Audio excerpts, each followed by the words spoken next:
ભરૂચની નારાયણ વિદ્યાલયમાં વાર્ષિક રમતોત્સવનું આયોજન રેલવે ગ્રાઉન્ડ ઉપર થયું, જેમાં શાળાના કુલ 910 વિદ્યાર્થીઓએ ઉત્સાહપૂર્વક ભાગ લીધો।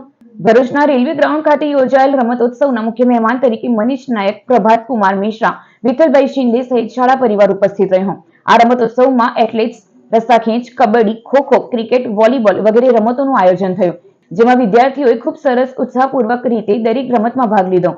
સમગ્ર કાર્યક્રમનું સંચાલન આચાર્ય જિગ્નેશ જોશી, વિદ્યાબેન રાણા, બિનિતાબેન ગોહિલના માર્ગદર્શન હેઠળ શૈલેન્દ્રસિંહ ગોહિલ અને મોઇનભાઈ રાજ તેમજ શિક્ષક મિત્રો દ્વારા કરવામાં આવ્યું।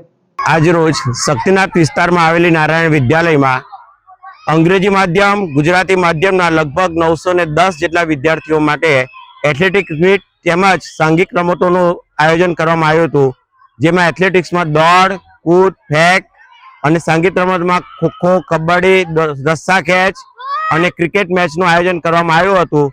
વિદ્યાર્થીઓએ ખૂબ જ ઉત્સાહપૂર્વક ભાગ લઈ અને રમતોમાં પોતાની શક્તિઓનો પરચો બતાવ્યો હતો।